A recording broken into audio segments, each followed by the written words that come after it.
আসসালামু আলাইকুম। আশা করি আপনারা সবাই ভালো আছেন। আপনারা সবাই জানেন যে সাংবাদিক সম্পাদক মাহমুদুর রহমান সাহেব উনি একটি মামলায় জামিন চাইতে গিয়েছিলেন, তারপরে উনি কারাগারে আছেন। এই ঘটনা সবাইকে, আপনাদের অনেককে দুঃখ দিয়েছে, কাউকে ক্ষুব্ধ করেছে। আপনাদের কাছে মনে হয়েছে যে এরকম একটা ছাত্র জনতার বিপ্লবের পর আসা সরকার, এই সরকারের সময় কেন ফ্যাসিবাদ বিরোধী লড়াইয়ের অন্যতম অগ্রনায়ক মাহমুদুর রহমান ভাই কেন এখানে কারাগারে আছেন। তা আমি আপনাদেরকে একটু ব্যাখ্যা করি বিষয়টা। প্রথমেই বলে রাখি, আমি ওনাকে খুবই শ্রদ্ধা করি। এদেশে শেখ হাসিনার যে ফ্যাসিবাদী শাসন ছিল, সেটার বিরুদ্ধে যে লড়াইটা আমাদের, সেটার সূচনা করেছিলেন, বুদ্ধিবৃত্তিকভাবে তিনি সূচনা করেছিলেন, এবং এই জন্য ওনাকে প্রচণ্ড নিপীড়ন, নির্যাতন ভোগ করতে হয়েছে, যেটার সাথে কোনো কিছুর তুলনা হয় না আর কি। তো উনাকে একটা অবিশ্বাস্য, একটা চরম ভুয়া মামলায় ওনাকে ফ্যাসিস্ট শেখ হাসিনা সরকার ওনাকে শাস্তি দিয়েছিল। ট্রায়াল ইন অ্যাবসেন্সিয়া হয়েছিল, ওনার অবর্তমানে শাস্তি দিয়েছিল। অবিশ্বাস্য মামলা একটা, এবং এই মামলার মেরিট নিয়েও প্রশ্ন তোলা যেতে পারে। কিন্তু এই বিচার কার্যটা সম্পন্ন হয়ে গিয়েছিল এবং ওনাকে শাস্তি দেওয়া অলরেডি হয়ে গিয়েছিল। তো উনি যখন এখানে আপনার বাংলাদেশে আসলেন, আসার আগে কিছুদিন আগে ওনার স্ত্রী, আমাদের শ্রদ্ধেয় ভাবি, ওনার বিরুদ্ধেও একটা অত্যন্ত অগ্রহণযোগ্য ভিত্তিহীন মামলা করা হয়েছিল।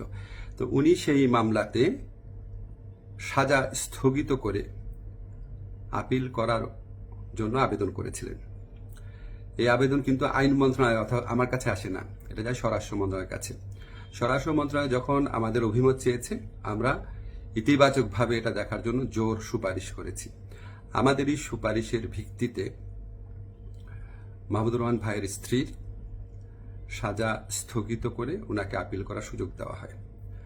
মাহমুদুর রহমান ভাই যেই মামলায় শাস্তি পেয়ে আজকে জেলে আছেন, এক্স্যাক্টলি এই মামলায় আরেকজন বরেণ্য সাংবাদিক শফিক রহমান, ওনারও সাজা হয়েছিল।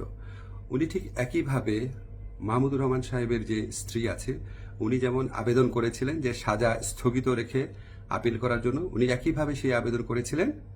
আমাদের আইন মন্ত্রণালয়ের মতামতের ভিত্তিতে শফিক রহমান সাহেবেরও সাজা স্থগিত করে ওনাকে মুক্ত মানুষ হিসাবে আপিল করার জন্য যে ওনার যে আবেদনটা ছিল সেটা অ্যাপ্রুভ করা হয়। মাহমুদুর রহমান ভাই এটা করেন নাই। আপনারা সবাই জানেন ওনার অত্যন্ত স্ট্রং আত্মসম্মান বোধ, উনি খুব দৃঢ়চেতা মানুষ, খুবই দৃঢ়চেতা মানুষ, প্রচণ্ড দেশপ্রেমিক মানুষ। হয়তো উনার এই সমস্ত ব্যক্তিত্বের কারণে উনি মনে করেছেন উনি কোনো সাজা স্থগিতের আবেদন করবেন না, বা হয়তো যে কোনো কারণে হোক, আমি জানি না, উনি সাজা স্থগিত রেখে মুক্ত মানুষ হিসাবে আপিল করার কোনো আবেদন করেন নাই। ফলে এটা করার কোনো রকম স্কোপ কোনো মন্ত্রণালয়ের, কোনো সরকারের ছিল না। উনাকে যেই আদালত এই ভুয়া মামলাতে উনাকে শাস্তি দিয়েছিল, উনি সেই আদালতে জামিন চাইতে গেছেন। আমাদের ফৌজদারি কার্যবিধিতে আছে, যদি কোনো আদালত কাউকে 1 বছরের বেশি শাস্তি দেয়, ফৌজদারি মামলায় যদি 1 বছরের বেশি শাস্তি দেয়, তাহলে সেই আদালত দোষী সাব্যস্ত ব্যক্তিকে জামিন দিতে পারবে না, জাস্ট পারবে না, কোনো স্কোপ নাই। কিন্তু তার চেয়ে যে বড় আদালত, অর্থাৎ মহানগর দায়রা জজের আদালত, সেখানে যদি পরে আবেদন করা হয়, তাহলে সেই আদালত জামিন দিতে পারবে। মাহমুদুর রহমান ভাইয়ের আইনজীবী যাতে মহানগর দায়রা জজের কোর্টে জামিনের আবেদন করতে পারেন, সেই জন্য রায় যেদিন হয়েছে ঠিক সেদিনই অত্যন্ত দ্রুততার সাথে ওনাকে সকল কাগজপত্র, রায় আদেশের কপি সহ পৌঁছে দেওয়া হয়েছে। আজকে আমি যখন আপনাদের সাথে কথা বলছি, আজকে হচ্ছে বুধবার। উনি যে কোনো কারণেই হোক উনি জামিনের আবেদন এখনো করেন নাই। জামিনের আবেদনটা করলে ওই আদালতের জামিন দেওয়ার এখতিয়ার আছে এবং ওনার জামিন পাওয়ার পথ প্রশস্ত হবে। উনি মুক্তভাবে ওনার যে দেশপ্রেম থেকে, দায়িত্ববোধ থেকে, উনি ওনার সাংবাদিক হোক বা বুদ্ধিজীবী হোক বা ওপিনিয়ন মেকার হোক, উনি ওনার ভূমিকা পালন করতে পারবেন অচিরে, সে প্রত্যাশা করছি। আমি শুধু আপনাদেরকে একটা জিনিস একটু বোঝার জন্য অনুরোধ করছি। আমি আইন মন্ত্রণালয়ের দায়িত্ব পাওয়ার পর মাহমুদুর রহমান ভাইয়ের স্ত্রী ও সাংবাদিক শফিক রহমান, ওনারা যখনই আবেদন করেছেন সাজা স্থগিত করার, সেই আবেদনে আমাদের মতামতের ভিত্তিতে ওনাদের সাজা স্থগিত করা হয়েছে। মাহমুদুর রহমান ভাই এই আবেদন করলে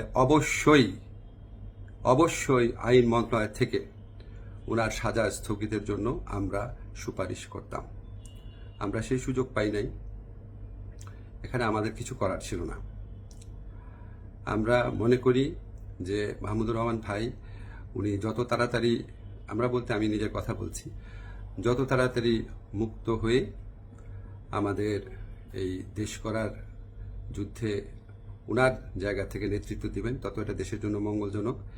আমি আশা করব খুব দ্রুত ওনার জামিনের আবেদন করা হবে, যাতে ওনার জামিনের পথ প্রশস্ত হয়। সবাইকে ধন্যবাদ, ভালো থাকবেন।